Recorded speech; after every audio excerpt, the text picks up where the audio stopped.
नमस्ते सर। मुझे ये कुछ मेरे प्रश्न हैं मन के ऊपर, जो मैं 3 पॉइंट्स में थोड़ा डिस्क्राइब करना चाहूँगा। पॉइंट्स रहेंगे से उतारा झाड़-फूँक कहते हैं। दूसरा पॉइंट रहेगा नींबू मिर्च या नींबू पे सिंदूर वगैरह का टोटका। तीसरा रहेगा मेरे पैर का दर्द। तो पहला ये है कि कुछ कुछ साल पहले की बात है ये, कि मेरे घर में माहौल बहुत टेंस वगैरह रहता था। माहौल क्या, स्वास्थ्यिक और मानसिक दोनों तरह से थोड़ा वैसा था, टेंस था, नहीं थे हम लोग ठीक। तो थोड़ा लंबा चला है, तो किसी के कहने पे हम लोग कहीं मतलब किसी बाबा वगैरह के पास गए थे, नॉर्मली जो होते हैं। तो उसमें ये था कि उन्होंने कुछ झाड़ फूँक वगैरह करा। झाड़ फूँक में मतलब नॉर्मल क्रियाएं जो भी होती हैं कि आपके ऊपर से कुछ घुमाया जाता है, ये सब चीज़ें। तो मैंने फिर मतलब ऑब्ज़र्व करा उसके बाद कि जब ये हो गया, तो कुछ दिनों के बाद मेरे घर का माहौल थोड़ा ठीक हो गया। क्या हुआ मुझे अब तक समझ नहीं आया। ये कुछ समय पहले की बात है। दूसरा है ये नींबू का, मतलब यूजुअली अभी भी प्रचलित है ये, लोग शटरों पे नींबू मिर्च डाल देते हैं लगा के। खासकर दीपावली के टाइम पे भी होता है। हम लोग को यूजुअली हम लोग मतलब बचपन से टोटके टंबर के बारे में सुनते आए हैं कि आप किसी चौराहे पे ना जाएं सीधे, या कभी आप ऐसी चीज़ को देख लें, नींबू के ऊपर सिंदूर हो या कोई मटका देख लें जिसके ऊपर कुछ ऐसा लगता हो आपको संदिग्ध सा, उसको ना छुएं, उससे दूर रहें, वैसे चीज़ें। तो मैं जब मतलब मैं विज्ञान का ही छात्र रहा हूँ, तो मैं जब बड़ा हुआ तो मेरा इन पे ज़्यादा विश्वास नहीं था। लेकिन अभी भी जब भी मैं किसी चौराहे से या ऐसी चीज़ को देखता हूँ, तो भले ही मैंने कितना भी समझा लिया अपने मन को, ये फिर से वहीं पे आ जाता है, बैक टू स्क्वायर वन। मतलब दोबारा से वो डर आ जाता है पकड़ के, इतना गहन तक आ गया है मेरे ये। तीसरा है ये पैर का दर्द। मैं व्यायाम वगैरह करता हूँ, तो पार्क वगैरह भी जाता हूँ। पार्क भी अच्छा खासा है, थोड़ा जंगल टाइप का, वहाँ पे मतलब सांप वाँप भी देखे हैं मैंने कभी कभी। तो उसमें ऐसा है कि बात एक बार की मैं मतलब अब घंटा डेढ़ घंटा लगता है पार्क में कभी कभी जाने में, तो बाथरूम वगैरह भी आती है, तो वहाँ पार्क थोड़ा डेंस है, पेड़ वगैरह वहाँ पे। तो वहाँ मैं चला गया एक बार को, और व्यायाम वगैरह मैंने कंप्लीट किया उस दिन, और फिर मैं घर वापस आ गया। उसके बाद हुआ ये कि मेरे लोअर राइट लेग में पेन स्टार्ट हो गया। पेन बेरेबल था, नॉर्मल था। तो उस टाइम पे मैंने सोचा कि शायद ये नस वस हो गई होगी, क्योंकि पहले भी हुआ है। तो मुझे लगा कि ठीक हो जाएगा अपने आप। ऐसे मैं फिर अपना नॉर्मल रूटीन रखा। बट ये दिक्कत करता है जब मैं सोने वोने जाऊँ, तो मुझे अपना पैर मोड़ के रखना पड़ता है ऐसे ऐसे, ताकि सही से सो पाऊँ। तब ये कुछ 5-6 दिन चला होगा, तब आराम ही नहीं हुआ। मेरे को लगता है कुछ और ही बात है। तो ये बात मैंने अपने से बड़े को बताई। तब उन्होंने कहा कि एक बार एक काम करो, मंदिर में आप चले जाओ, वो शायद कुछ करें। तो मैं वहाँ गया, तो वहाँ ताज्जुब ये हुआ था कि उन्होंने कुछ ही नहीं करा, मतलब नॉर्मल गायत्री मंत्र या कुछ भी महामृत्युंजय मंत्र जैसे लोग पढ़ते हैं। मैंने आँख बंद करी, उन्होंने पढ़ा, और मतलब ऐसे सर पे हाथ ये यूँ को टच वगैरह करा, ऐसे ही था। फिर मैं वहाँ से चला गया। ताज्जुब मुझे ये हुआ कि आधे घंटे बाद वो दर्द गायब हो गया। मुझे नहीं पता क्या था, मैं वहाँ गया, मैंने कहा ये चमत्कार क्या, मुझे बता दो ज़रा। तो उन्होंने कहा कि आपका पैर हो सकता है किसी गलत जगह पे पड़ गया हो, तो हो सकता है उसकी वजह से बहुत ज़्यादा चांसेस हो, क्योंकि यहाँ पे होता है अक्सर और ये वाला। तो मेरे मन पे ये चीज़ें थी कि मतलब बड़ा होने के साथ साथ ठीक है, मैं समझ में आता है कि ये चीज़ें गलत भी हैं, अंधविश्वास फैलाती हैं, बट ये चीज़ें कुछ कुछ, जैसे कंतारा की मूवी हो गई, ये चीज़ें बार बार उन्हीं चीज़ों को पुनरावृत्त कर देती हैं, दोबारा दोबारा दोहरा देती हैं उस चीज़ को। तो मेरा विश्वास फिर जो कमज़ोर होना चाहिए इन चीज़ों के प्रति, बढ़ जाता है। तो इन्हीं के पर है कि इन चीज़ों से कैसे हटूँ, मतलब कैसे हट जाऊँ इन चीज़ों से, कैसे अपने मन को रहूँ कि हाँ भाई सब गलत है, धारणा है बस, और कुछ नहीं है, डर से कैसे हटूँ। तरीका तो मेरे पास बहुत ज़बरदस्त है, पर वो मेरे ही जैसा तरीका है। हम्म, पता नहीं आजमा पाओगे कि नहीं। मुझे तो बचपन से ही बड़ा मज़ा आता था, मैं कहीं पर नींबू मिर्ची टोटका रखा देखूं तो सीधे उसके ऊपर गाड़ी चढ़ाता था। नहीं, ये बात तो ठीक है, आप करते हैं, लेकिन उसके साथ भी एक दिक्कत थी, मैंने भी कई बार करा है। लेकिन बात ये होती है कि मैं फिर उसी तर्क को अपने समझा रहा होता हूँ, मतलब वापस उसी चीज़ पे आ जाता हूँ मैं कि हाँ कैसे समझा लोगे जब बार बार उस पर चढ़ा रहे हो फिर भी जिंदा हो? तो अपने आप को क्या प्रमाण दे के समझा लोगे? ये चीज़ें बार बार पता है, मतलब हर बार नहीं चढ़ा पाता हूँ मैं भी, मतलब हर एक बार बार। चढ़ाओ ना। दूसरे चौराहे पर हो तो रास्ता बदल के चढ़ाओ। मान लो जा रहे हो वहाँ नहीं है, दूर कहीं है, तो थोड़ी देर का ऐसे डिटूर ले लो, ऐसे चढ़ा के आ जाओ।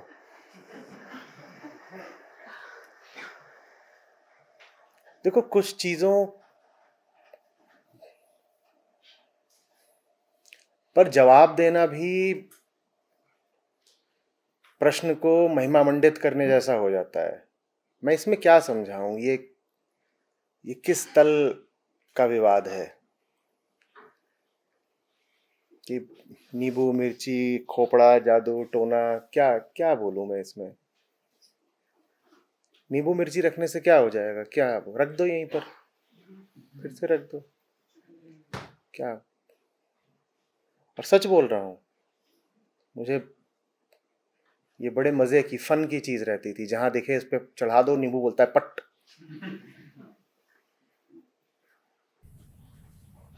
तो और उसमें और भी लोग रखते हैं कुछ और भी, सिंदूर रख देते हैं और क्या क्या चीजें रखते हैं। ये कितनी पिछड़ी हुई मानसिकता है, ये अशिक्षा का परिणाम है, अविद्या में अशिक्षा।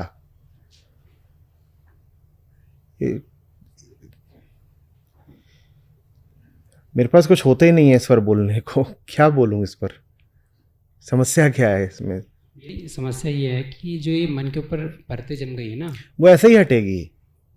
देखो, इसको गंभीरता से लेते रहोगे तो ये बात बनी रहेगी। कुछ चीज़ों का इलाज यही होता है कि उनको गंभीरता से लो ही मत, उनको चुटकुला बना दो। हास्य, ह्यूमर भी बहुत अच्छा उपाय होता है कई तरह की मूर्खताओं के खिलाफ। एकदम ही कोई मूर्खतापूर्ण विषय चल रहा हो और तुम उसमें गंभीरता पूर्वक शामिल हो जाओ, भले ही उस विषय के विरोध में, तो भी उस विषय को ही ताकत मिल जाती है। ऐसा लगता है कि ये विषय इस लायक तो है ना कि इस पर कुछ बात की जाए। तो उसका तो एक ही तरीका है, चुटकुला। उसके मजे ले सकते हो और क्या कर सकते हो। जैसे तुम्हारे सामने कोई एक जादुई बीज रख दे,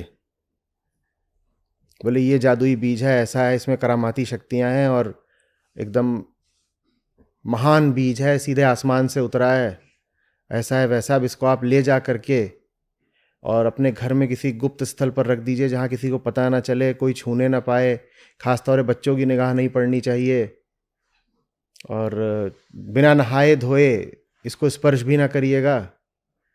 तो ऐसे घूमते टहलते जाओ, ऐसे बीज उठाओ और खा जाओ। यही जवाब है, और क्या जवाब हो सकता है इसका। इसमें एक चीज़ और करना चाहूँगा कि मतलब ये आया मतलब किस जगह से, क्या कारणों से आया, मतलब किसी जैसे मतलब ये आया मानसिक लोगों है पे। आदमी के भीतर के संशय से। चूंकि हम कुछ नहीं जानते, इसीलिए हम किसी भी चीज पर विश्वास करने को तैयार रहते हैं। मैं पूछा करता हूं, आपकी जिंदगी में कुछ भी ऐसा है जिस पर आप बिल्कुल विश्वास नहीं कर सकते? आप जिन चीजों पर बहुत दृढ़ता से यकीन करते हैं, कोशिश करके आपको उनके खिलाफ भी आश्वस्त करा जा सकता है। आप जिन चीजों को मानते हैं कि ये तो सच है निश्चित रूप से, कोई आकर कई तरह के तर्क और प्रमाण देकर आपको उन चीजों के खिलाफ भी आश्वस्त कर सकता है कि नहीं? दिल टटोलिए और बताइए, आपके पास कुछ भी ऐसा है जिसको आप कभी झूठ नहीं मानेंगे? कुछ भी ऐसा है क्या? कुछ भी ऐसा है? आपका दोस्त कौन है, कौन अच्छा था, कौन बुरा था, किस घटना में क्या हुआ, हर चीज के खिलाफ आपको कोशिश करके और तर्क वर्क दे करके आश्वस्त करा जा सकता है। एक व्यक्ति को यहां तक भी आश्वस्त करा जा सकता है कि उसके माता पिता वो है ही नहीं जिनको वो आज तक मां बाप मान रहा था। आप प्रेम करते हैं और हमेशा भीतर खटका बना रहता है कि कहीं किसी दिन धोखा ना मिल जाए। किसी भी चीज को लेके हमें पक्का यकीन थोड़ा ही होता है। क्यों नहीं होता पक्का यकीन? कारण समझिएगा, कारण आध्यात्मिक है। क्योंकि हमें अपनी हस्ती को लेकर ही पक्का यकीन नहीं है। हम नहीं जानते हम कौन हैं, तो हम दुनिया में किसी चीज पर भी पक्का यकीन कैसे कर सकते हैं? और जब किसी भी चीज को लेकर 100% आश्वस्त नहीं है तो फिर कुछ भी सच भी तो हो सकता है ना। जब कुछ भी पूरी तरह सच नहीं है तो फिर सच और झूठ के बीच में एक बड़ा विशाल क्षेत्र है जिसमें सब कुछ है। कुछ भी सच हो सकता है, कुछ भी झूठ हो सकता है। आप किसी भी चीज को दृढ़ता से अस्वीकार नहीं कर पाएंगे। एक संभावना बनी रहेगी, क्या पता सच हो, और किसी भी चीज को दृढ़ता से स्वीकार भी नहीं कर पाएंगे। एक संभावना बनी रहेगी, क्या पता झूठ हो। हर चीज आपके लिए एक आधे अधूरे से अनिश्चित क्षेत्र में रहेगा। यह आत्मज्ञान की कमी से है। हां, बस उसमें संभावनाएं, प्रोबेबिलिटीज अलग अलग रहेंगी। किसी चीज को आप मान लेंगे कि यह 99% झूठ है और किसी चीज को आप मानेंगे ये शायद 1% झूठ है। लेकिन कुछ भी ना आपके लिए 0% हो सकता है, ना 100% हो सकता है। पक्का पूर्ण कुछ होगा ही नहीं आपके जीवन में, क्योंकि पूर्णता तो भीतर से ही आनी है। तो भीतर हमेशा एक डर बना रहेगा, संशय बना रहेगा। अभी गीता के 4थे अध्याय के आखिरी श्लोक में, आखिरी नहीं शायद 41वें श्लोक में कृष्ण कह रहे थे कि बड़े से बड़ा लाभ यह हो जाता है कि आत्मज्ञान के कारण संशय हट जाते हैं, वरना तुम संशय आत्मा ही बने रहते हो। और संशय से बड़ा नरक दूसरा नहीं है। आप किसी भी चीज को लेके निश्चित ही नहीं हो पाते,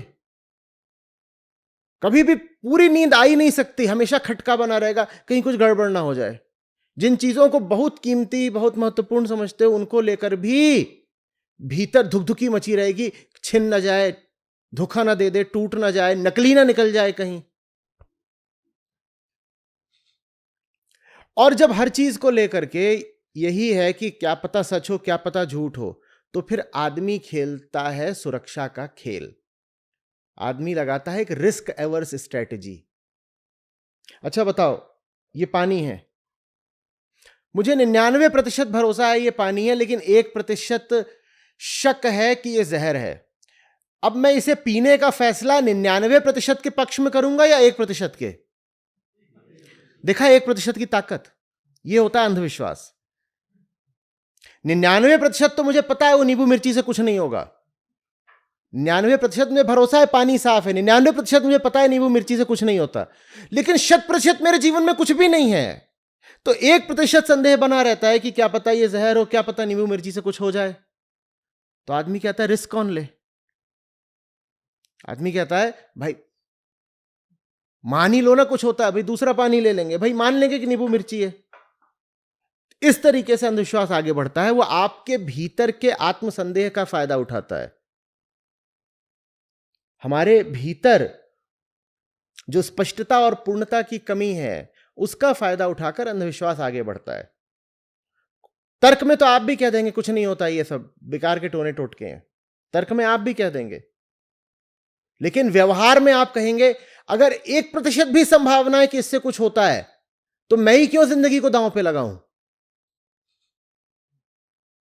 वही आपसे कहा जाए ये फ्लाइट जा रही है, 1% संभावना ही क्रैश करेगी, आप चढ़ेंगे क्या? 1% भी बहुत ज्यादा, आप कहेंगे ना बाबा ना, 1%। एविएशन में क्रैश होने की संभावना 10-50 लाख में एक की होती है, और तब भी लोगों के दिल धड़कते रहते हैं। जबकि यह सिद्ध है कि जब आप हवाई यात्रा कर रहे होते हैं तो वो सड़क यात्रा, ट्रेन यात्रा, इन सबसे कहीं ज्यादा सुरक्षित होती है। मरने की कहीं ज्यादा संभावना सड़क पर है।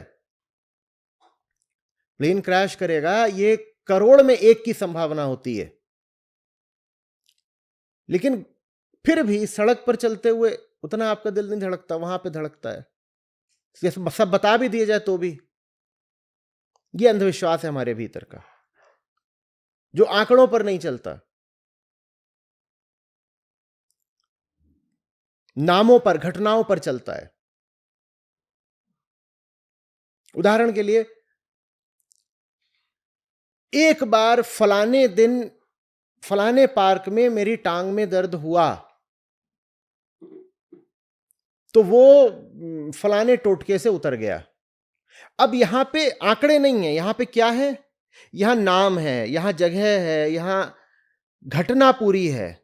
आंकड़ों पे आप नहीं चल रहे हैं। मैं पूछ रहा हूं आपको जिंदगी में कितनी बार पांव में दर्द हुआ है? आप कहोगे साहब कम से कम 100 बार तो हुआ होगा। और 100 के 100 बार उसका इलाज या तो प्राकृतिक रूप से हो गया या वैज्ञानिक दवाई के द्वारा हुआ।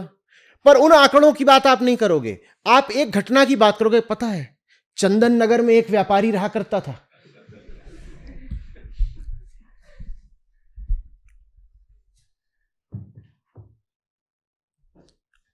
और यह चीज मन पर छा जाती है। नाम घटनाएं याद हो जाती है ना। आंकड़ों बताओ ना, आंकड़े कितना, हाउ मच। और जितना आप बता रहे हो कि इतनी घटनाएं हुई इस तरह की, वो तो नॉर्मल स्टैटिस्टिकल नॉइस कहलाती है। एक भूतिया सड़क है, भूतिया सड़क है साहब, हम बता रहे हैं, हम उसके दूसरी तरफ रहते हैं। 5 दुर्घटनाएं होती तो हमने अपनी आंखों से देखी। हम झूठ बोल रहे हैं क्या? नहीं, आप सच बोल रहे हैं। आपने 5 दुर्घटनाएं होती देखी हैं, पर उसमें से गाड़ियां कितनी निकल चुकी हैं साहब? गाड़ियां तो लगभग 5 लाख निकल चुकी हैं। तो बेटा 5/5 लाख कितना होता है? थोड़ा आंकड़ों की बात करेंगे। नहीं नहीं, पर वो मैंने 5 दुर्घटनाएं होती देखी हैं। मैंने लोगों को तड़पते देखा है, मैंने खून बहते देखा है, मैंने गाड़ियों को टकराते देखा है, मैंने ये सब देखा है।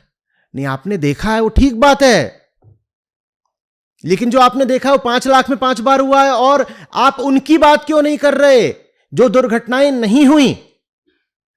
उन लोगों की बात कौन करेगा जो उसी सड़क से सुरक्षित निकल गए? 5 लाख लोग निकले, 5 दुर्घटनाएं हो गई, आपने घोषित कर दिया सड़क भूतिया है। क्योंकि जो पहली दुर्घटना हुई थी उसमें वो बेचारा पड़ा हुआ था और कोई उसको अस्पताल नहीं ले जा रहा था, तो उसने मरते मरते श्राप दिया कि जैसे मैं यहां मर रहा हूं तुम सब मरोगे, तो इसलिए सड़क हो गई भूतिया। और आपने देखा कि 5 दुर्घटनाएं हो चुकी हैं, देख लिया आपने, बिल्कुल ठीक। लेकिन उन आंकड़ों की बात कौन करेगा जो यहां से निकल गए और उन्हें कुछ नहीं हुआ? और वो 99.99% लोग हैं, पर आप उनकी बात नहीं करना चाहते।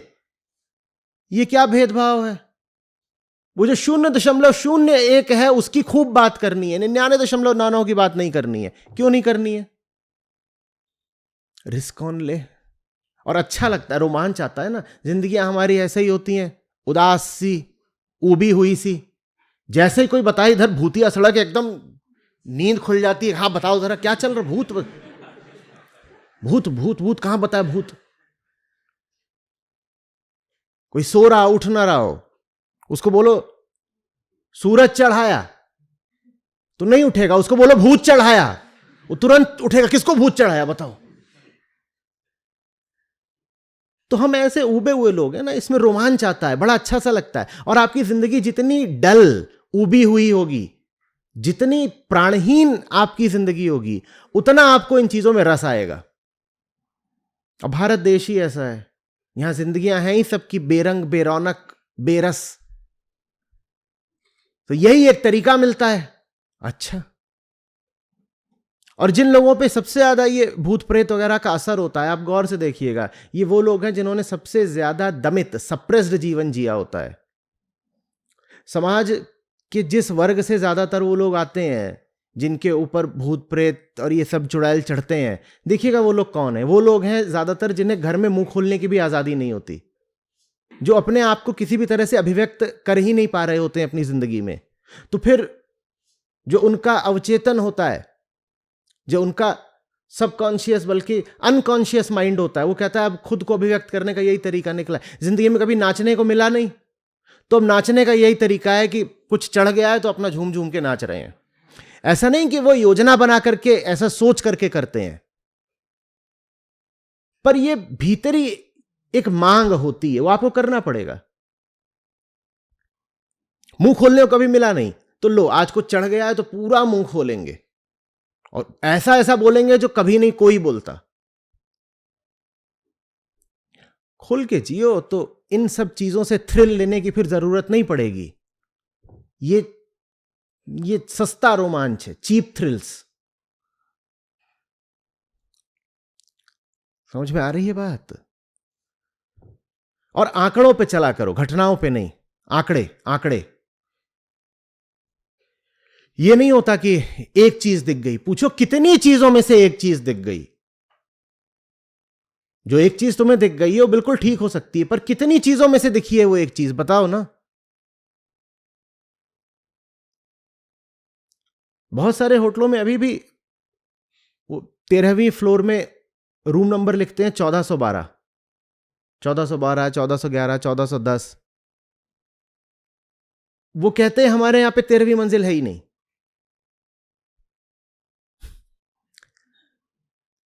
नहीं, 13वीं मंजिल पे जो लोग रहते हैं ना, उनको दिल का दौरा आ जाता है।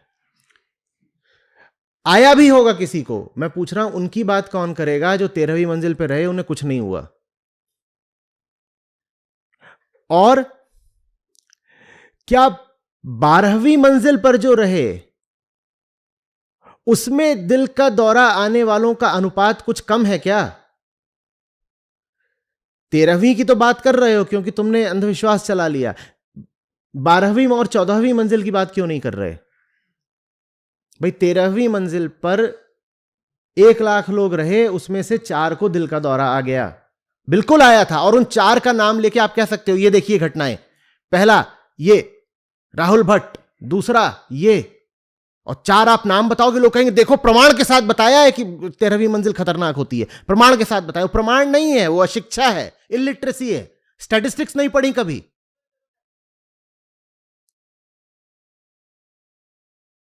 वही चीज 12वीं मंजिल के लिए भी बता दो, वही चीज 14वीं मंजिल के लिए भी बता दो, और पाओगे कि 12वीं और 14वीं में भी जो प्रतिशत है, जो अनुपात है, प्रपोर्शन, वो लगभग वही है। तो आप जो घटनाएं बताते हो, घटनाओं में डील मत किया करो। ये अशिक्षा की निशानी हो जाती है। गणित क्यों पढ़ाई जाती है बचपन से? इसलिए कि बस किसी तरीके से बोर्ड पास कर लो। गणित पढ़ाई जाती है ताकि जीवन में गणित का उपयोग कर सको। किस क्लास में थे जब रेशियो एंड प्रोपोर्शंस पढ़ाया गया था? 6वीं में, 5वीं में? वो इसीलिए पढ़ाया गया था बस कि नंबर आ जाए, 5वीं से 6वीं में पहुंच जाओ।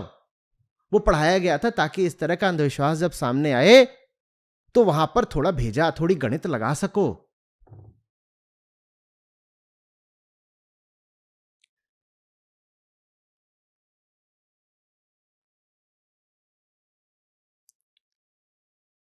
सबसे बुरा हाल देखने को मिला था कोविड के दिनों में, वहां मेरा हिंदुस्तान। ऐसी ऐसी मूर्खतापूर्ण, ऐसी ऐसी अशिक्षित बातें, और वही फैल रही हैं, वही फैल रही हैं। आज भी न जाने कितने लोगों को यकीन है कि कोविड था ही नहीं। सर पीट लेता हूं अपने देश की दुर्दशा देखकर। उनके सामने तुम कोई वैज्ञानिक बात रख दो, आंकड़े रख दो, साक्ष्य प्रमाण रख दो, उन्हें समझ में ही नहीं आता। वो कहते हमको पता है ना, हमें हुआ था, वो लैब ने बोला पॉजिटिव, हमने कहा जी हटाओ, पॉजिटिव क्या होता है? हम नींबू मिर्ची नारियल पानी करेंगे ठीक हो जाएंगे, देखिए हम ठीक हो गए। मेरे भाई, बिना किसी दवाई के भी ठीक होने की एक संभावना होती है। तो यह बहुत संभव है कि आप बिना किसी दवाई के भी कोविड से उबर जाओ, बिल्कुल ऐसा हो सकता है। लेकिन लेकिन लेकिन बिना दवाई के कोविड से उबरने की संभावना होती है 80%। माने बिना दवाई के भी 5 में से 4 लोग ठीक हो जाएंगे, और सही दवाई के साथ कोविड से उबरने की संभावना होती है 99.5%। यह अंतर है बस। और मुझे बताओ कि अगर देश में 50 करोड़ लोगों को संक्रमण हुआ था और कोई दवाई ना लेता, तो 20% के हिसाब से कितनी मौतें हो जाती? 80% फिर भी बच जाते। कोई दवाई नहीं दो, 80% लोग बच जाएंगे। लेकिन वो 20% कितना ज्यादा हो जाता। लेकिन आप बार बार, नहीं मैं हूं ना, मैं प्रमाण बन के खड़ा हूं, मैंने कोई दवाई नहीं ली, ठीक हो गया। साहब आप ही नहीं ठीक हो जाते, 5 में से 4 लोग ठीक हो जाते, एक ही होता जो जाता। लेकिन जब 50 करोड़ में आप कहते कि 50 करोड़ में 1/5 जाएंगे, तो कितने चले जाते? 10 करोड़ चले जाते। ये समस्या है बस। 40 करोड़ तो निश्चित रूप से अपने आप ठीक हो जाते। या आप जो भी बता रहे हैं कि बैंगन खा लो, कद्दू सर पे रख लो, उससे ठीक हो जाता है, या कुछ भी मत करो, बस दौड़ने निकल जाओ, या बैठ जाओ ऐसे एक मुद्रा लगा करके और जोर जोर से हवा लो। बताया था कि ऑक्सीजन तो बहुत है ही, क्या करना है, जोर जोर से हवा लो, ठीक हो जाओगे। आंकड़ों की बात करता है पढ़ा लिखा मन, घटनाओं की बात नहीं करता, नामों की चर्चा नहीं करता। आप अस्पताल में जाएंगे, डॉक्टर तो आपको नाम लिख के पुकारेगा भी नहीं। आप वहां पड़े होंगे ऑपरेशन टेबल पर, तो भी आपको कहेगा द पेशेंट, द पेशेंट। ये पढ़े लिखे मन की निशानी है। नाम से क्या फर्क पड़ता है, मेरे लिए आप एक आंकड़ा हो। अब ये बात भावनाओं को थोड़ी दर्दनाक लगती है, कहते मैं बस तुम्हारे लिए एक आंकड़ा हूं, मेरे तुम्हारी जिंदगी में मेरे नाम तक का कोई महत्व नहीं है। आप नाम पकड़ना चाहते हैं। हमारे गांव में एक मुदगर भैया रहते थे। अरे भाई, मुदगर भैया आपके लिए व्यक्तिगत रूप से महत्वपूर्ण हो सकते हैं, पर कुल मिलाकर के देखें तो 10,000 मामलों में वो सिर्फ एक।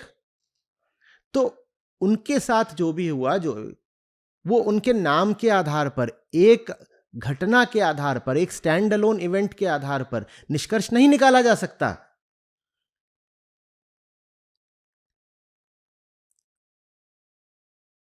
इसी बात का फायदा ये सब टीवी चैनल भी उठाते हैं। वो आपके सामने एक सनसनीखेज घटना ले आ देंगे, कहेंगे देखा, मुझे तो पता ही था पूरे देश में यही चल रहा है।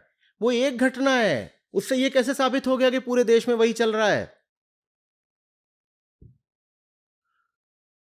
एक आपको वहां पर तस्वीर दिखा दी गई है, ये देखिए सहारनपुर के फलाने कस्बे की तस्वीर है, इससे साबित होता है कि पूरे उत्तर प्रदेश में यही चल। एक तस्वीर देख करके तुमने जान लिया कि लगातार यही चल रहा है, हर समय यही चल रहा है, 10 साल से यही चल रहा है, हर जगह और हर समय यही चल रहा है। एक तस्वीर से तुम इतना जान गए, कैसे? इतना तुमने निष्कर्ष निकाले। पर वो निष्कर्ष निकालने को आपको मजबूर किया जाता है, और मन होता है कल्पनाशील। जब आप सत्य नहीं जानते तो कल्पनाओं का सहारा लेते हो ना, और सारी गड़बड़ शुरू हो रही है, हमने कहा, अपने आंतरिक सत्य के अज्ञान से। उसको आप जानते नहीं तो कल्पनाओं में तुरंत भागते हो, एक तस्वीर देख करके पूरी कहानी बना लेते हो। कुछ आपको पता नहीं कि वो कहां से आई होगी। वो 2 मिनट की क्लिप हो सकती है, कहीं से कोई आपको कुछ दिखा रहा है टीवी पर, और वो 2 मिनट की क्लिप का आगा क्या है, पीछा क्या है, संदर्भ क्या है, क्या क्यों बनी, कैसे बनी, कहीं खेल में तो नहीं बनी, कहीं झूठ मूठ तो नहीं बनी, कुछ पता नहीं, लेकिन मन एक पूरा बड़ा किस्सा रच लेगा और पूरे यकीन के साथ कहेगा हाँ हमें पता है, तो है ही। ये अलग बात है कि हमें हमारे अंधविश्वासों में भी पूरा यकीन होता नहीं है। वहां भी जब मौका मिलता है तो कहते हटाओ। यही भारतीय आदमी जब भारत से बाहर पहुंच जाता है तो थोड़े इतने टोने टोटके करता है, वहां मिलते ही नहीं इस तरह के झाड़ फूक वाले बाबा, करोगे कैसे?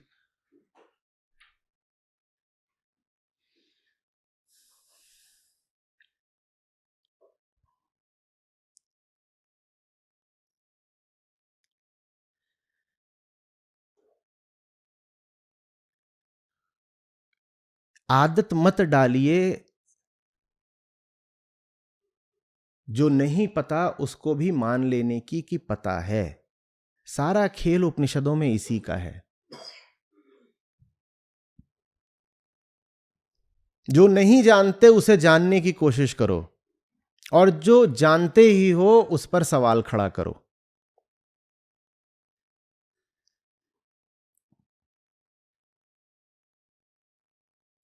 विश्वास नहीं करना है, विश्वास नहीं करना है, सवाल करना है, सवाल करना है। वेदांत जैसे यही एक बात हर श्लोक से आपसे चिल्ला चिल्ला कर कहता है, क्यों माने लेते हो कुछ भी? और वेदांत आपसे कहता है कि पहला अंधविश्वास है आपका, आपकी अपनी हस्ती। आप अपने आप को जो मान रहे हो आप ही वो नहीं हो, तो दुनिया में क्या चल रहा है वो आपको कैसे पता होगा? अपने आप को ही गलत कुछ माने बैठे हो। अपने विषय में आपकी जो भी मान्यताएं हैं वही मूलतया गलत है। तो आप बाहर किसी के बारे में क्या जानोगे? जब जानते नहीं तो तड़पते हो, क्योंकि स्वभाव तो क्या है? सच्चिदानंद। उसमें सबसे पहले क्या आता है? सत। और सत माने वो जो निश्चित है। तो स्वभाव तो है जानने का, और जानते कुछ हो नहीं, बस मानते हो। मन तड़पता है, तो मन कहता है कि जो माना है उसी को मान लेंगे कि जान लिया है। समझ रहे हो बात को? मन आतुर है सत्य के लिए, और हमारे पास है सिर्फ विश्वास। मन किसके लिए आतुर है? सत्य के लिए। और हमारे पास क्या है? सिर्फ। लेकिन मन को तो सत्य चाहिए, और मन फिर सत्य के लिए इतना बौरा जाता है कि वो विश्वास को ही कहने लग जाता है कि ये। मन की चाल समझ रहे हो? जैसे किसी छोटे बच्चे को कोई दोस्त ना मिले तो वो अपने गुड्डे को कह दे यही मेरा दोस्त है।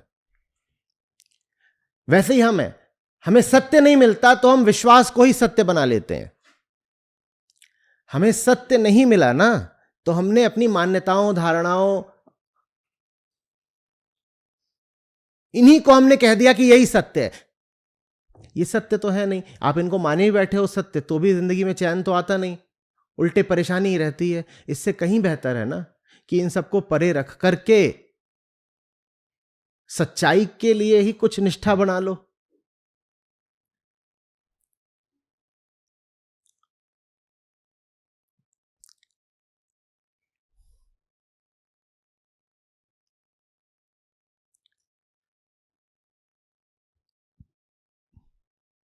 शुरू में दिल धड़केगा, लेकिन जानबूझकर कोशिश किया करिए अंधविश्वास विपरीत काम करने की। ये फलाने दिन बाल नहीं कटाने, दाढ़ी नहीं बनानी, ठीक उसी दिन कराओ। मैंने जिंदगी भर यही करा है। एक बार पता बस चल जाए कि फलानी चीज वर्जित है, फिर हो ही नहीं सकता कि मैं उसको आजमाऊं नहीं। लोगों की आदतें होती हैं एक तरह चलने की कि जो स्वीकृत रास्ता उस पर चलना है। मैं अस्वीकृत रास्तों पर जानबूझकर इतना चला कि मेरी उल्टी सी आदत बनने लग गई कि जो अस्वीकृत है उसी पे चलो। क्योंकि भीतर बड़ा विद्रोह था, क्रोध था ये सब देख के कि ये चल क्या रहा है।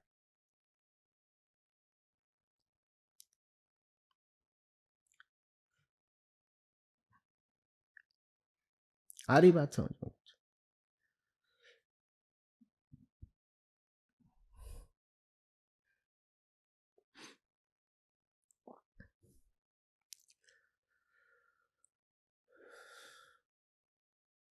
मैं नहीं कह रहा हूं कि आप मेरा अनुकरण करें, लेकिन मैं लंच करता हूं रात के 8 बजे और डिनर करता हूं सुबह के 5 बजे। सिर्फ इसलिए कि ये जो सदाचारी, सात्विकतावादी, अनुशासनवादी खेल चल रहा है, इससे बड़ी चिढ़ सी है, क्योंकि मैंने देखा है कि इसने कितना शोषण किया है लोगों का, और इसका पूरा इस्तेमाल नालायकी बढ़ाने के लिए ही हुआ है।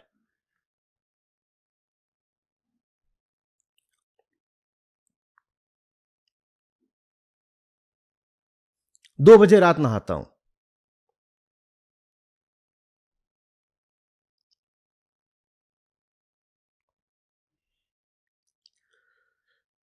करने को नहीं बोल रहा हूं, आपसे संभाला नहीं जाएगा, आप मत करिएगा।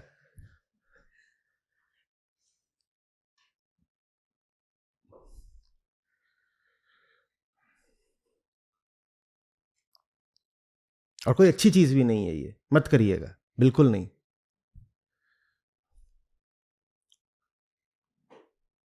लेकिन बड़ा कोरिलेशन रहता है पॉजिटिव। ये जितने लोग इस तरह के होते हैं ना, शुचितावादी, सात्विक किस्म के, अच्छे बच्चे टाइप्स, यही सबसे ज्यादा अंधविश्वासी भी निकलते हैं।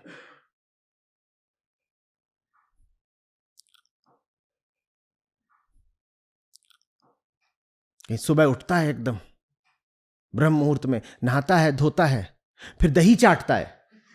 अब जहां ये नहाने धोने के साथ दही चाटना आ गया,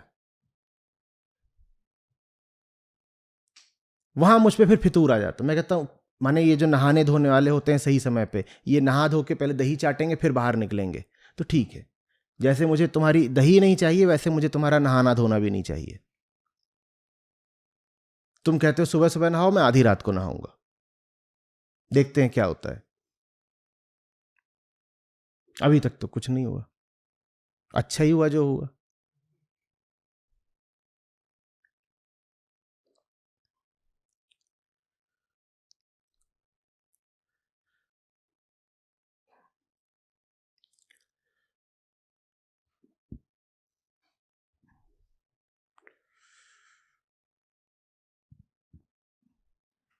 मेरी मां को मुझसे बड़ी समस्या थी, वो मुझे बोलती थी अघोरी कहीं का।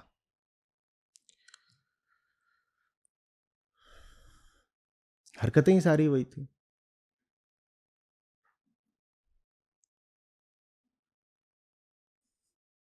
उनको सचमुच लगता था यह घोरी निकल गया।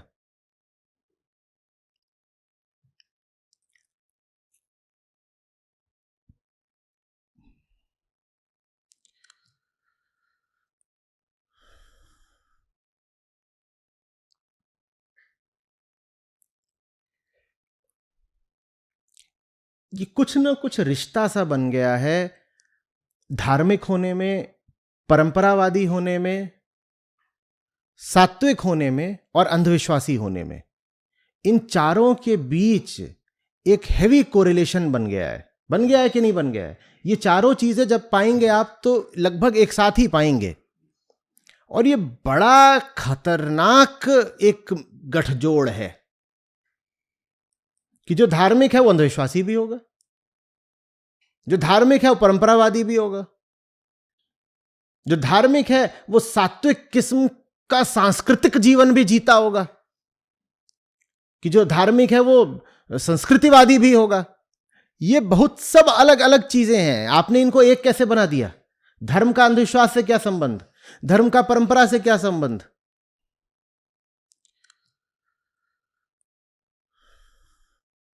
जो धार्मिक है वो रीति रिवाजों का ही पालन करता होगा, धर्म का इन सब चीजों से क्या संबंध? लेकिन आपके हिसाब से सब कुछ एक है। इनको एक मत रखिए, धार्मिक बनिए, अंधविश्वासी नहीं। धार्मिक बनिए, परंपरावादी नहीं। मुझे लेकर लोगों को इसीलिए तो भ्रम हो गया है, वो देखते हैं मैं धर्म की बात करता हूं तो उनको लगता है मैं भी सांस्कृतिक टाइप ही होऊंगा। ये तुम्हें गलती हो गई, मैं वो नहीं हूं जो सोच रहे हो। मुझे कृष्ण से और गीता से और उपनिषदों से मतलब है, बाकी ये सब जो दंदफंद है इनसे मुझे कोई मतलब नहीं है। तुम्हारे अंधविश्वास, तुम्हारी ये ज्यादातर सड़ी गली परंपराएं, इनसे मुझे क्या लेना देना।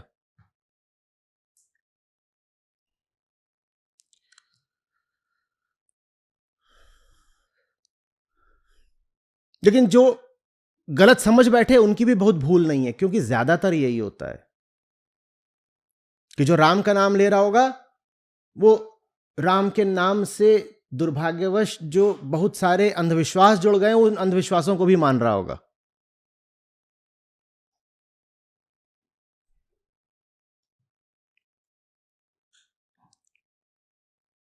छोटे बच्चे खेल खेला करते थे, वो रामचरितमानस ले लेते थे और कहते थे कि खोलो, और उसमें यूं ही खोलो कोई भी पन्ना, और उसमें जिस दोहे चौपाई पर तुम उंगली रख दोगे आज तुम्हारे साथ वही होने जा रहा है।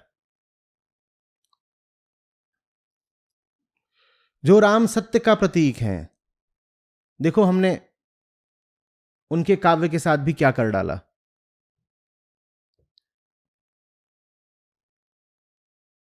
ये सब चीजें आप एक साथ पाते हैं कि नहीं? कि जो धार्मिक होगा वो टोना टोटका भी मानता होगा, वो तमाम तरह की परंपराएं भी मानता होगा। आप उसको पाएंगे कि वो एक खास तरह के कल्चर में भी चल रहा है, और वो भाषा हिंदी बोलता होगा। अब मुझको भी लेके लोगों को यही भ्रम हो जाता है, कहते हैं एक तो ये गीता की बात करते हैं, दूसरे हिंदी बोलते हैं, तो इसका मतलब ये हमारे ही टाइप के हैं। नहीं बाबा, तुम्हें भ्रम हो रहा है। मुझे हिंदी से प्रेम है, मुझे कृष्ण से प्रेम है, मुझे तुमसे नहीं प्रेम है। तुम अपनी संस्कृति, अपनी परंपरा, अपना पोंगा पांडित्यवाद और अपने अंधविश्वास अपनी जेब में रखो। मैं तुम में से एक नहीं हूं, तो मुझसे वही उम्मीदें मत कर लेना जो अपने बिरादरों से करते हो। इन चीजों को एक साथ नहीं चलना चाहिए। इन्हीं चीजों के एक साथ चलने के कारण आज हिंदी की दुर्दशा हो गई है। हिंदी भी प्रतीक बन गई है मानसिक पिछड़ेपन का, क्योंकि जो हिंदी बोल रहे हैं वो ज्यादातर बातें ही उल्टी पुल्टी कर रहे होते हैं। तो जैसे ही कोई बोलता है, मुंह खोलता है, हिंदी में कुछ कहता है, तुरंत लगता है कि जरूर ये कोई फालतू बात ही करेगा। इन चीजों को एक साथ क्यों जोड़ रखा है? मैं चाहता हूं ये चीजें सब अलग अलग हों, ऊंची से ऊंची बात कही जाए हिंदी में।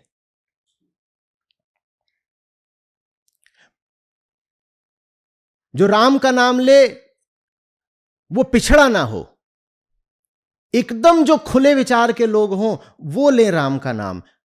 अभी क्या है, आप जिन लोगों को पाओ कि वो ज्यादा धर्म की बात करते हैं, राम और कृष्ण करते हैं, वो सब कैसे लोग होते हैं?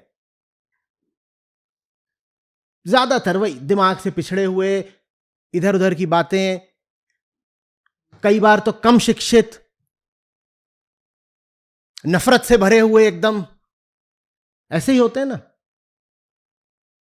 नहीं, ये नहीं होना चाहिए। जो सबसे उच्च कोटि का मन हो वो नाम ले राम का, वो गीता का श्लोक उच्चारे।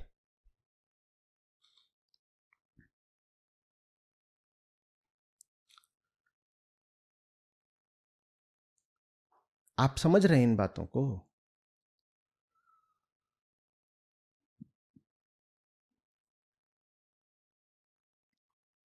धर्म का अंधविश्वास से कोई संबंध नहीं होना चाहिए, और अंधविश्वासी का सबसे ज्यादा विरोध धार्मिक लोगों से उठना चाहिए। यह है आदर्श स्थिति, कि जहां कोई अंधविश्वास की बात करे तो उसका खंडन करने सबसे पहले एक धार्मिक मन खड़ा हो जाए। और धार्मिक से मेरा अर्थ है सच्चे अर्थों में धार्मिक माने आध्यात्मिक। हो उल्टा गया है, जो धार्मिक है वही अंधविश्वासी है, बल्कि जो नास्तिक है उसकी कम संभावना है अंधविश्वासी होने की। इसीलिए लोग जैसे जैसे फिर पढ़ते जाते हैं, आगे बढ़ते जाते हैं, वो धर्म से टूटते जाते हैं। धर्म से कहते हैं हमारा कोई लेना देना नहीं। ये सब चीजें आप देखते हैं एक साथ नहीं। एक व्यक्ति जब जिंदगी में आगे बढ़ता है, प्रगति करता है, वो हिंदी को छोड़ देता है और वो धर्म को छोड़ देता है। कुछ अपवाद होंगे, पर अधिकांशतः ऐसा होता है कि नहीं? वो इसीलिए क्योंकि हिंदी वालों को आप पाओगे कि वो सब अंधविश्वासी और फूहड़ बातें कर रहे हैं, 99% ऐसे ही। इसीलिए मैंने जानबूझ के अपना सारा काम हिंदी में रखा। मैंने कहा जहां सबसे ज्यादा गंदगी है वहीं पे तो जाके सफाई करनी होगी ना। मेरे लिए भी बहुत आसान था, मैं अंग्रेजी में ही कार्यक्रम आगे बढ़ाता। और बहुत लोगों ने बोला भी कि आप अंग्रेजी में बोलिए ना, तो शिक्षित लोग और उच्च वर्ग के लोग आपको सुनेंगे। आप हिंदी में बोलते हो, देखो कैसे लोग आपको सुन रहे हैं। मैंने कहा नहीं, मुझे हिंदी में बोलना है ज्यादा। अंग्रेजी में बोल देंगे, कोई अंग्रेजी में बात करेगा अपनी ओर से बोल देंगे, मेरी बात हिंदी में रहेगी, क्योंकि वहां ही ये सब चल रहा है और हर किसी को ऐसा ही है।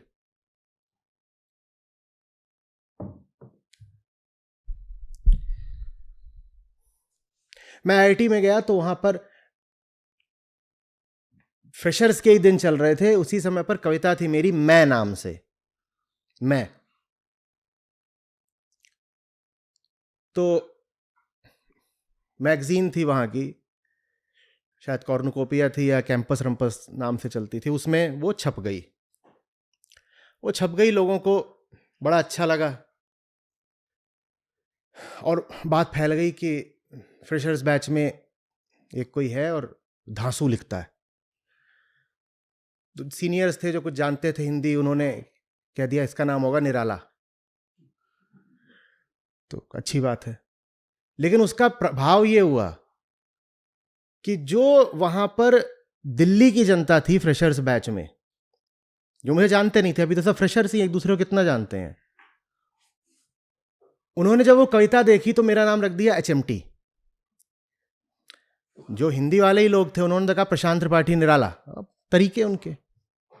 और जो थोड़ा आधुनिक किस्म के लोग थे, अब IIT दिल्ली है तो उसमें दिल्ली की बहुत सारी जनता, चंडीगढ़ के लोग, और उन्होंने कहा ये HMT है। और HMT बोल करके जब उनकी पार्टी हुई तो उसने मुझे बुलाया नहीं, और कोई मुझे पार्टी में ना बुलाए ये मुझे बर्दाश्त नहीं। और कैंपस की पार्टी फ्रेशर्स वाली समझिए किस तरीके की होगी, बिल्कुल मस्त। HMT माने हिंदी मीडियम टाइप्स। कि हिंदी में लिखता है तो ये तो संस्कारवादी होगा ना, ये तो सांस्कृतिक आदमी होगा, इसको हम कैसे बुला लें वो गंदी वाली पार्टी में। मैंने कहा मैं सबसे गंदा हूं, सबसे पहले मुझे बुलाओ। तुम हिंदी देख करके गच्चा खा गए। ये होता है कि हिंदी बोल रहा है तो थोड़ा उसी तरीके का होगा। HMT समझते हैं ना, तब चलती थी क्या, घड़ी होती थी तो HMT। मैंने कहा अब इनका जो है भ्रम खंडन करना ही पड़ेगा। तो फिर जो मैंने धूम मचाई पार्टी में, मैंने कहा लो बेटा बताओ अब HMT या क्या, ये होती है असली हिंदी।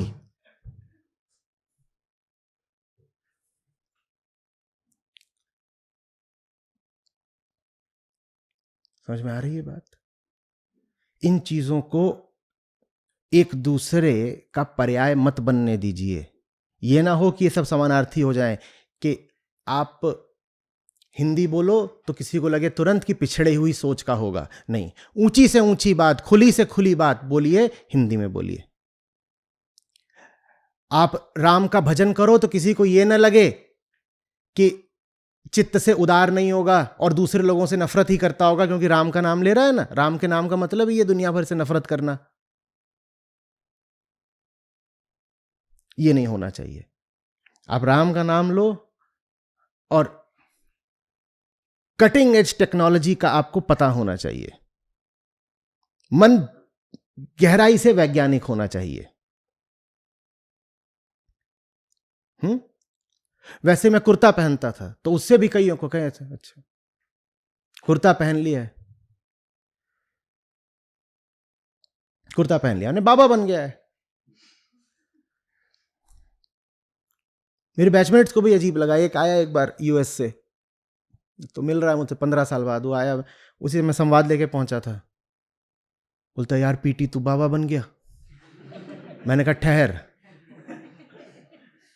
मैंने कुर्ता वहीं उसके सामने उतार दिया, नीचे थी T-शर्ट, उसमें लिखा था I am what I am। मैंने कहा ये रहा मामला। तुम कुर्ता देख करके क्या सोचने लग गए भाई? कुर्ते ने कब कहा कि कुर्ता प्रतीक बन गया बहुत और चीजों का? ये कहानी तुमने मन में क्यों बना रखी है?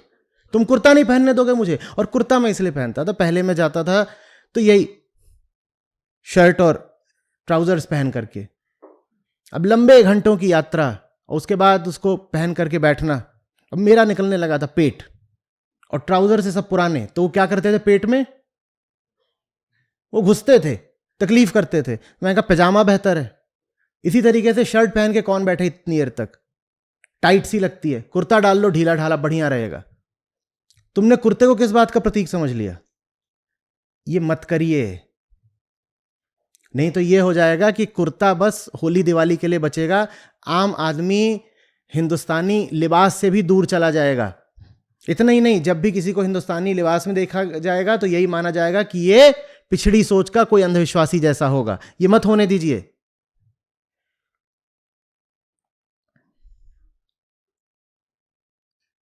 बात आ रही है समझ में?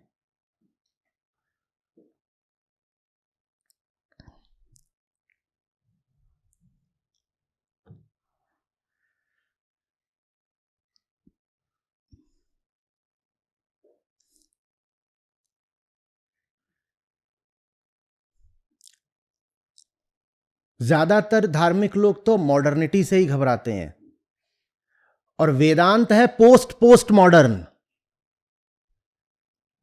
इसीलिए जो धार्मिक आदमी होगा आप पाएंगे कि अधिकांशतः उसे उपनिषदों से थोड़ा डर सा लगता होगा, दूर दूर ही रहता होगा। आप पूछेंगे उपनिषद, वो कहेगा हम नहीं जानते। आप वेदांत कहेंगे, वो कहेगा वेदांत वगैरह पता नहीं। बताओ नारियल कहां फोड़ना है? ये जो नारियल फोड़ने वाला धर्म है, इसको वेदांत से बड़ी नफरत रहती है।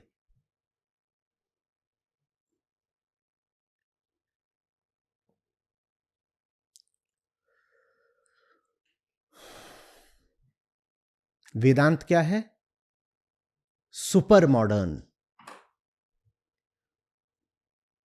Beyond modernity. जिसको आप मॉडर्निटी कहते हैं, उसका एक तत्व होता है विश्वास नहीं विचार। ठीक, विश्वास नहीं विचार।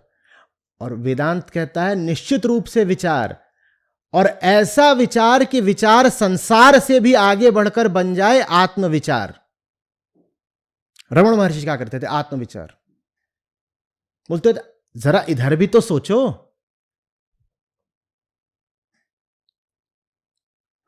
आधुनिकता ने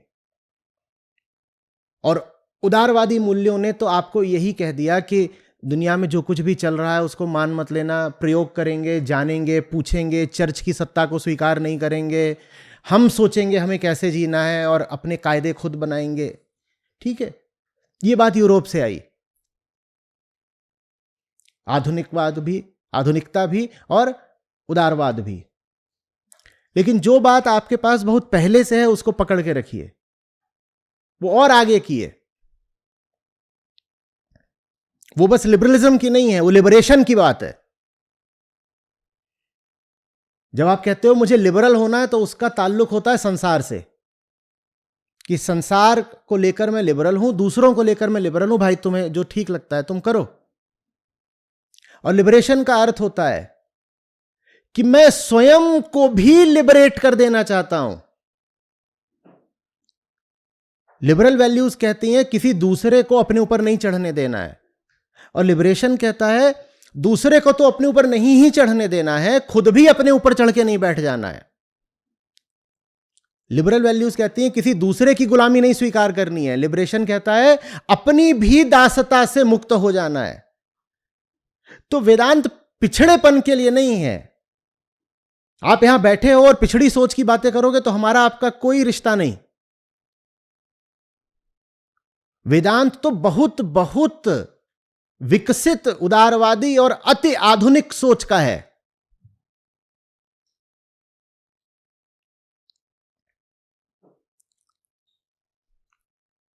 उसमें परंपरागत नैतिकता जैसा कुछ नहीं है। आपकी मान्यताओं, धारणाओं वगैरह के लिए वेदांत में कोई स्थान नहीं है। किस्से, कहानियां, ये चलते ही नहीं वेदांत में।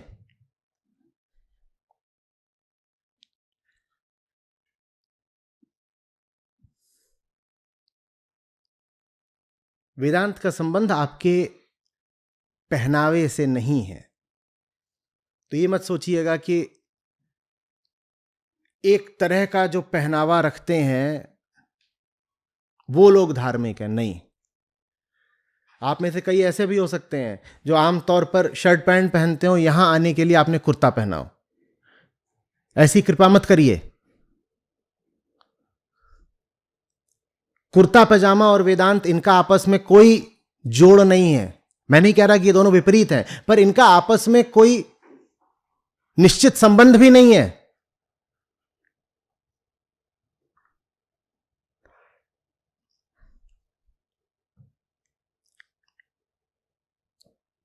शर्ट पैंट पहनकर भी आप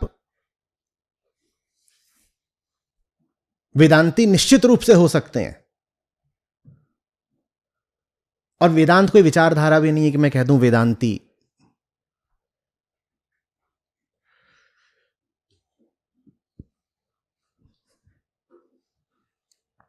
एक आध दो बार तो मैंने देखा है, देवी जी घूम रही होंगी, अब सत्र में आई है ऋषिकेश में, खास तौर पे बहुत बड़े होते हैं वहां पे 400-500 लोग।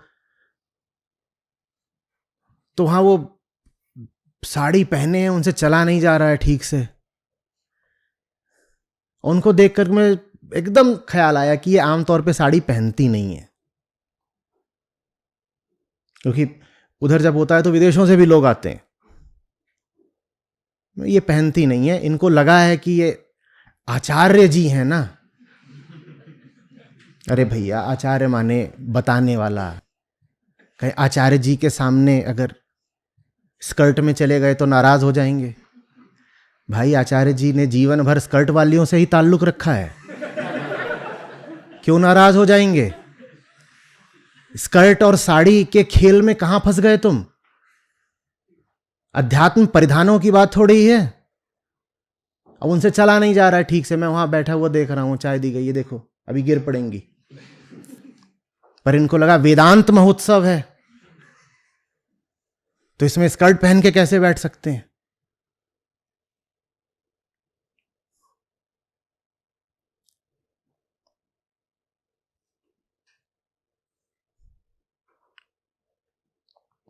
मैं नहीं कह रहा हूं कि साड़ी में कोई समस्या है, उल्टा पुल्टा मत समझ लीजिएगा कृपा करके। बहुत अच्छा परिधान है साड़ी, बड़ी शालीनता, बड़ी गरिमा है उसमें, लेकिन संबंध मत जोड़िए। ये जो आपने अपनी परंपरागत संस्कृति का और अध्यात्म का थोथा संबंध बना दिया, ये मत जोड़िए। आप ये संबंध बनाओगे तो सब पढ़े लिखे लोग और छिटकते चले जाएंगे अध्यात्म से। तो कहेंगे इसमें तो आना ही उनको है जो पिछड़े लोग हैं। पिछड़ेपन का संबंध मत जोड़िए अध्यात्म से।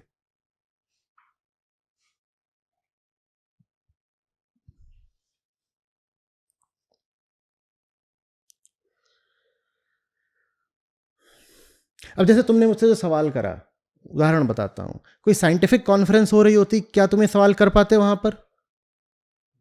अब आप समझ रहे हैं ना क्या बात है। वहां इनकी हिम्मत भी नहीं होती कि ये बात कैसे कह दूं। भाई, यहां सब साइंटिफिक लोग बैठे हैं, उनके सामने मैं कैसे टोना टोटका की बात कह दूं और पूछूं कि मेरे पांव में दर्द हुआ था, फिर ऊपरी हवा का चक्कर था, फिर झाड़ फूक हुई तो ठीक हो गया। इनको पता होता है ये बात वहां नहीं की जा सकती। यहां पर ये बात क्यों कर रहे हो? यहां पर तो एकदम नहीं की जा सकती ये बात। मैं नहीं कह रहा हूं मत करो, अच्छा किया, पर मैं तुम्हारे पक्ष से कह रहा हूं कि जैसे तुम उन जगहों पर यह बात नहीं उठाते, वैसे ही यहां भी मत सोचा करो कि यह जगह अंधविश्वास जैसी बातों के लिए अनुकूल है। एकदम नहीं अनुकूल है। अच्छा, तुम अपोलो या फोर्टिस या एम्स जाकर के ये कहोगे किसी डॉक्टर से कि डॉक्टर, वो चौराहे पर आज नींबू मिर्ची पर पांव पड़ गया था, इसलिए हैमस्ट्रिंग खिंच गई है, ये बोलोगे? बहुत जोर से डांटेगा ना डॉक्टर। अगर इतना बोल दिया कि नींबू मिर्ची पांव पड़ गया था इसलिए आज इधर दर्द हो रहा है, डॉक्टर बहुत जोर से डांटेगा। बोलोगे भी नहीं, क्योंकि पता है कि यह बात मूर्खता की है। तो वैसे ही यहां भी समझा करो, अध्यात्म में, वेदांत में ये टोने टोटके के लिए नहीं कोई जगह है।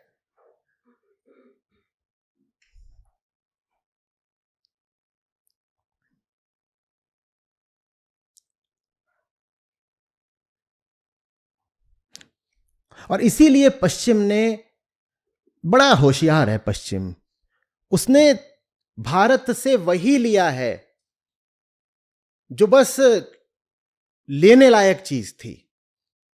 धर्म का जो आपका पूरा क्षेत्र है, उसमें से सब बाकी व्यर्थ बातें छोड़ करके पश्चिम ने अद्वैत वेदांत उठा लिया है। और अद्वैत वेदांत में इतना आनंद लिया है उन्होंने कि इंतहा नहीं। और बाकी बातें कह रहे हैं ये भारतीयों के लिए ही छोड़ दो, इनके टोने टोटके इनके लिए छोड़ दो।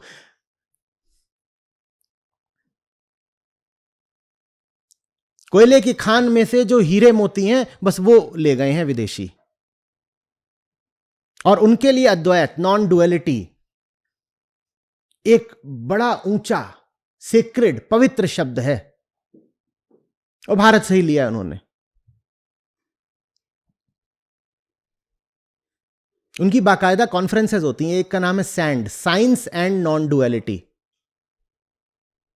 क्योंकि उनको दिख रहा है कि अद्वैत और विज्ञान ये बिल्कुल एक साथ हैं, और बाकी सब जो झाड़ फूक है ये हिंदुस्तान है, वो इनका चलने दो। कितने बदनसीब हैं हम कि हमें विरासत में जो ऊंचे से ऊंचा मिला वो हमने किसी दूसरे के सुपुर्द कर दिया है और हम खाक लेकर के बैठ गए और उसी को चाट रहे हैं। नींबू मिर्ची, टोना टोटका, झाड़ फूक और ये सब कुर्ता पैजामा, साड़ी, तिलक, चंदन, चोटी, नारियल, हमारे लिए धर्म यही बन के रह गया है।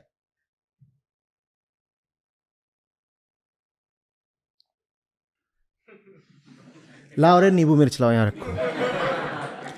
आज अपना भाई करके दिखाएगा। बाकी तंत्र के जो शास्त्र हैं पढ़े तो मैंने भी हैं पूरे, जो श्लोक कहोगे उसमें फूंक दूंगा।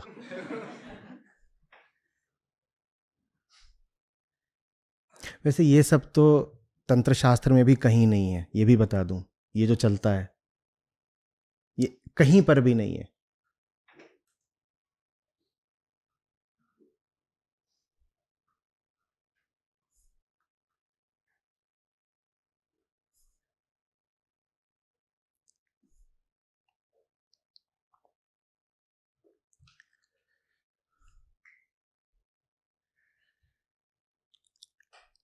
इससे संबंधित कुछ? आचार्य जी, जैसे आपने बताया कि हमारे पास कुछ भी ऐसा नहीं है जिस पे हम ट्रस्ट कर सके, तो जो हम आपसे सीख रहे हैं वो तो हमें खुद भी पता चल रहा है ना, वो हमारे लिए बेनिफिशियल हो रहा है। प्रयोग करोगे तो पता चलेगा, बैठे बैठे नहीं। प्रयोग कर रहे हैं तो वो पता चल रहा है कि वो तो सही है, तो उसको तो ट्रस्ट हम कर सकते हैं। उसको भी यही कहो कि फिलहाल फिलहाल टेंटेटिवली, अभी के लिए बात ठीक लग रही है, लेकिन हमने किसी भी बात को पूर्ण सत्य नहीं घोषित कर दिया है। ऋषि सब पागल थे क्या जो बार बार बोलते रहे कि सत्य कोई बात नहीं होता? जब सत्य कोई बात नहीं होता तो कोई बात सत्य कैसे हो सकती है? जब सत्य कोई बात नहीं होता, कोई सिद्धांत नहीं होता, कोई निष्कर्ष नहीं होता, तो कोई भी बात जो आपको ठीक लग गई वो सत्य कैसे हो सकती है? तो वो अभी उपयोगी लग रही है। जहां तक आपकी बुद्धि जाती है, जहां तक आपका अनुभव जाता है, आपको ठीक लग रही है, तो बस इतना कहिए फिलहाल। क्या? फिलहाल। लेकिन हमने मुद्दा बंद नहीं किया है, फाइल क्लोज नहीं कर दी है।